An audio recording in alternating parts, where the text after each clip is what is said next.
yeah, I want to tell you about the ETPA platform. We are using the Axon Framework. We are actually a happy customer of Trifork, so that's a nice bridge between the talk of Henk and this talk. I brought Frank, one of the lead architects on our platform and also employee of Trifork.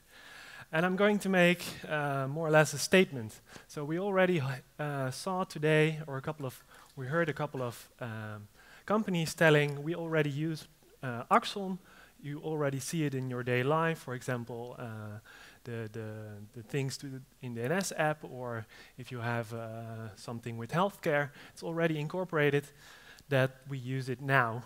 And I'm going to say that from 2 to 5 years from now, it is going to become so important that if it's not working anymore, or if it's not properly configured, the electricity system will probably go down, because no pressure at all, in total. And I'm going to explain you why in I hope, one slide, because the energy sector, and especially the electricity sector, is quite complex.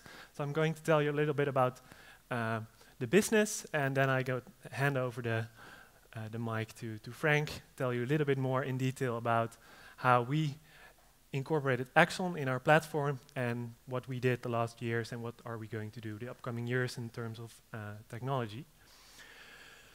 So in terms of the electricity system, we now have a traditionally fossil-based electricity system where we have power plants generating electricity, some renewables already in the system on the left, and we're heading to a new system which is more or less more focused on renewables, storage, and a rapid replacement of these traditional fossil-fueled power plants. What the time frame is still the question because of all Paris agreements. What does the US will do? Does the technology emerge that fast that we can really leave fossil fuels and go to renewables in the future is still a big question mark, but what we know, we will go to a less fossil-based electricity system. And that's also immediately one of the big issues, because in an electricity system, physics dictates that when electricity is an instantaneous product. I can tell you a lot of this because I'm trained applied physicist, but I will keep it short. If you use electricity to charge your phone, it needs to be generated somewhere in a power plant at the same moment. If it's not the case, the frequency, so the 50 hertz here in Europe or the 60 hertz in the US or in the Middle East, if it's too much or too low, eventually your products will break down and the system will stop working. So if you not maintain the same frequency all the time, the system will stop. And that is immediately the problem. Traditionally now, and we still have some room in the traditional system, we are having one of the controls on the system. So demand we don't control. We are not able to control what users will do in the system, but we can control how power plants react to it. So if there is more demand, we will just put in more fuel into our system, into the power plants, and they will generate more electricity and the balance is restored. But in the future system, we are not able, or at least if we do not make systems for it, to control demand, but also we are not able to control production anymore because, well, they are dictated by the sun or the wind or other kinds of processes. And also new business model will occur. So traditional power plants have a business model which is generating electricity by volume, and then you earn money on burning your fossil fuels. In newer system, you have a large investment up front, and the sun and wind are more or less free. The marginal costs are free. So a completely different economical system.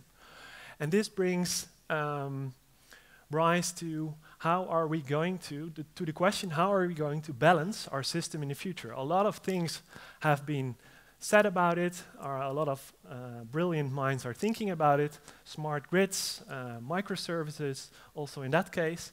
But also one of the components we offer to the market now already, because it's already in production, is trading. One of the economical incentives to either consume more or to produce less or the other way around is a price incentive. So if the price is high, you will probably switch off your appliances, or when the price is low, you could probably switch on appliances like a refrigerator or whatever. Charge your car if we are going to drive electrically in the future. These are all changing in the future. So what does ETPA offer? So with all these new players entering the market, so in the Dutch system, to maintain system balance, we need up until 100, 200, 300 companies to get the system balanced. But in the future, these companies will either diminish or vanish at all, because we don't want to have big power plants burning coal, for example, anymore. So we will be having more smaller production, but also different clients using electricity. So for example, new electric cars or battery storage, like the things of Tesla, but also more dynamically greenhouses which react to market prices, and of course still some fossil-based production just to balance the system out. What we offer is a trading platform where you can trade electricity based on price levels. You can quote them to the order book. It's like a marketplace where you can, I want to buy a certain amount of energy and I'm willing to pay a certain amount of money. Or I'm ready to sell you a certain amount, but I want to get this amount of money. So you need a marketplace. And that's where we used Axon, and that's also where all the other clients and companies today emphasize the power of Axon. It needs to be transparent. So one of our business requirements is transparency, scalability, flexibility, but also the performance. So we use the Axon platform. All the orders go into a sort of matching engine and looks whether there or not there is a match in terms of price or capacity. And when there is a match between buy and sell capacity and maybe location, the trade is executed, the financial settlement takes place, and also physical settlement. So in the Netherlands we have one responsible party. It's a Dutch state-owned company called Tenet. And they are responsible for the balance in the system, and they need to know what everybody is going to do at every moment in time. So they maintain system balance, and they need to know what happened on the markets. So to keep it short, there are more energy players entering this market of energy generation and consumption. More smaller players, I mean, in this case. We have a faster changing landscape because of more integration of renewables. The predictions, for example, for tomorrow change quite dramatically if the wind takes over or the wind takes a higher wind speed, or the prediction of clouds, so connected to solar panels, change, then your energy need is completely different and you become a producer, for example. That could change in a couple of hours. So the energy landscape for the market is changing faster than ever. And new business models are entering the energy mix, which change prices the way we trade electricity compared to we do today. So more orders and trades in the markets, resulting for us and for the market in more events. And that's why we use the high-performance system Axon. And to tell you a little bit more about the demo, we will first do a demo. I need to click something, right?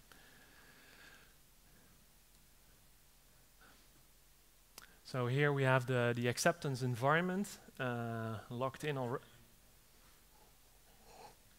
Looks like you're not. I'm not switched. Let's just do Duplicate. this. Click away. Yes. So we are locked in our acceptance environment, the last stage before production. And one of our programmers is probably putting in orders now. So in the future you will probably have systems like this, and now we have the traditional big players in the energy market like RWE, Ascent, smaller players also in the energy market.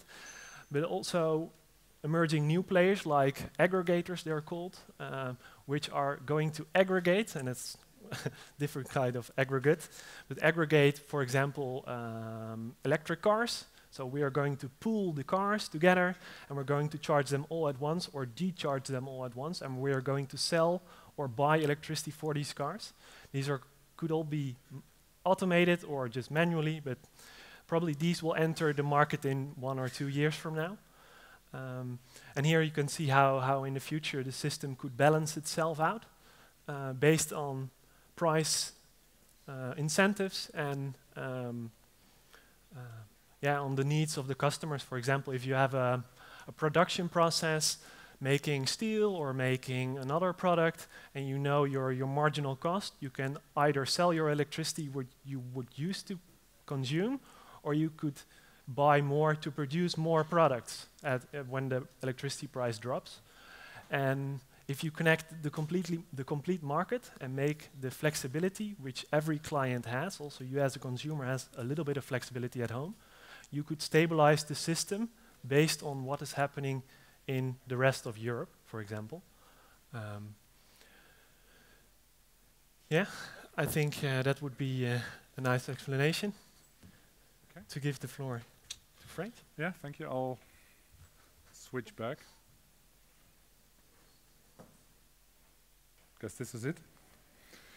Yeah, because what I want to share with you is how we actually did this. What Albert mentioned is that they kind of came to talk to Trifork because the trading sample was kind of what they were doing or what they had in mind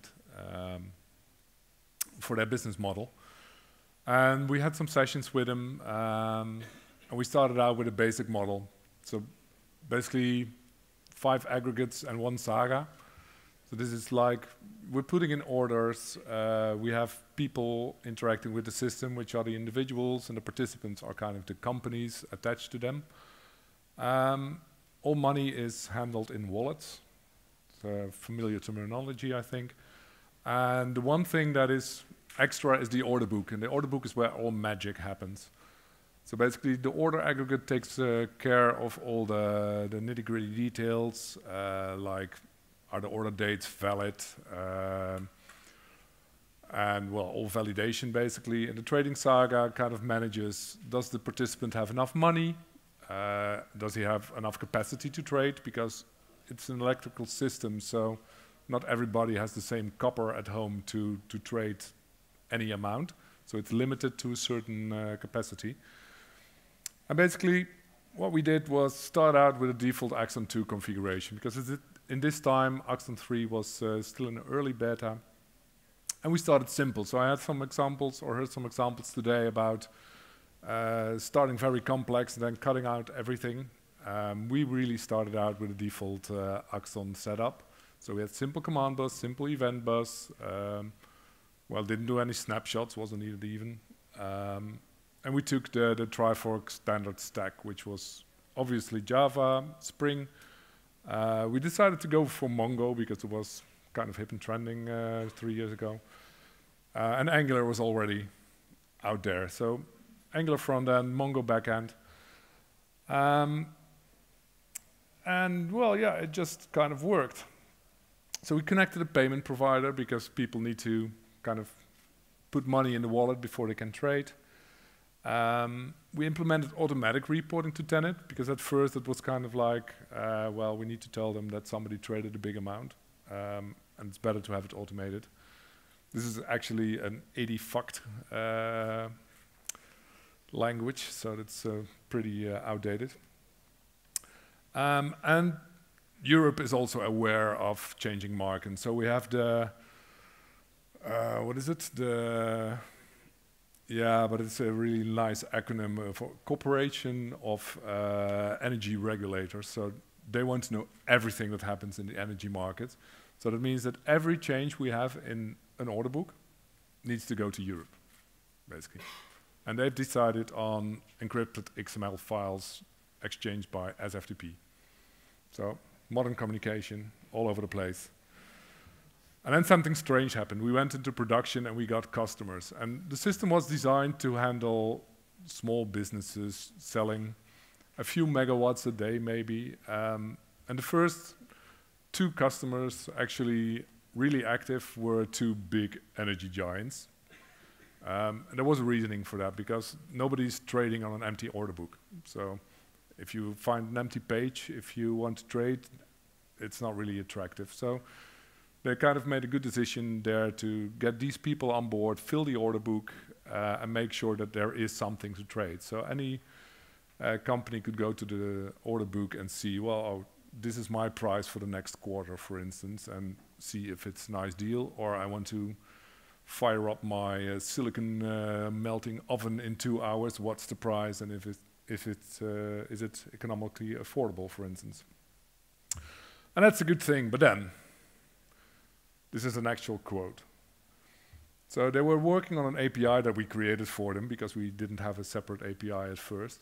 And they say, well, we're kind of used to other trading engines, and we expect to handle 1,000 orders a minute. How many can you do? We didn't know, because we had a UI and we were entering orders manually, and that worked fine. So we started testing, and it turned out we could do 15. So that wasn't the best thing that we had. But we had a look at the system, and, well, obviously this is a nice Axon story. So we started out over here, Axon 2. Everything was fine. We had a few events a day. And in total, obviously, also, so the first line, the lower line, is the number of events that we expect per month, and the cumulative one is obviously going higher. So by the end of 2016, we started migrating to Axon 3 because it was launched also, and well, we want to do all the new kind of integrations. And then this is a new one on board, MariaDB. Once the trading bots, so the automated trading, was actually happening, we kind of had some strange stuff sometimes. And it turned out that if there were exceptions, and with the trading saga, a lot of complexity was in the system, transactionality actually meant a lot to us. And there's one thing Mongo doesn't do really well, or at all, and that's transactions. So we kind of decided, or took the turn, to move everything Axon-based to MariaDB.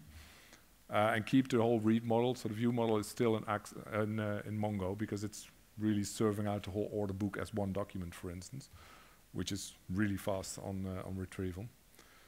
And we had to make everything asynchronous. So this was a step-by-step process. So first we started with the asynchronous command bus, which is really easy. You change one line of code in your configuration, and your event bus or your command bus is asynchronous. And then we had to spend a few months fixing issues that we didn't expect, because everything suddenly went all over the place instead of handling events or commands one by one. But we did get a nice performance increase. So we were already going above 20, 30 commands or orders traded per second. And then we really had to go to, well, the last parts of Axon 3. So currently, we had a nice migration done. We now have tracking processes, which means the whole processing of an order is really limited to validation, put it in the order book, match it, and if it doesn't match, show it to the user. And otherwise, it will be matched and traded very fast. And we're now at the level that those customers are at least happy with the performance we're currently seeing. The system doesn't crumble under a normal load, I would say. If we really say do 5,000 orders now, then the system still has a big problem. And then yesterday happened. So we had a nice event store hackathon with AxonIQ, and my feeling about it is really great, because A, we managed to do a replacement of our whole event store in 2-3 hours without doing the migration, because that failed on some serialization bit on my part. But we had 2 laptops trying to take down the system, and it really worked well. So there were some issues in the trading scripts because they failed, because they never had so many orders done in the same second. But the system itself really stood well, and so That's I think the best bridge to the setup you have next. So I think Frans is supposed to come here and do a nice panel discussion with you, unless there are actually questions. There's one question. Let me run over. Yep. You mentioned that you're using the simple components, right? Yeah, we started. So if you're doing that, then how are you managing concurrency control? So what I mean by that is, if you've got commands for the same aggregate being routed to more than one instance, then you can have a concurrency or a optimistic concurrency exception on one of them, right? Yeah. But with Axon, you've got this this JGroups connector and the distributed command bus, which then routes commands so that they are sequential to the same aggregate root instance. Yeah, there's How a are you few managing things. that? We're not using the distributed command bus yet. That's for scaling our next step, because we're still running in this kind of well-designed monolith. So we're using the asynchronous command bus, which is still running in the same JVM, and it's using a task executor with a number of threads. And Axon takes care that all locks on the aggregate favor the same thread, so they will be scheduled on the same thread. Are you only running one instance Yes. of your monolith in production? Yeah. And if that goes down, you're down? Basically, currently, yes. So we started scaling out on the data side. So we do have a cluster for Maria, and we do have a cluster for MongoDB. On the front end, it's still a single, Spring Boot application that we can fire up anywhere, basically within a few seconds. And well, I think downtime hasn't been caused by any catastrophics right now, only by maintenance on our side. So. And I suppose power will remain on even though trading. Yeah, is we down, make sure right? the power is balanced. So, yeah.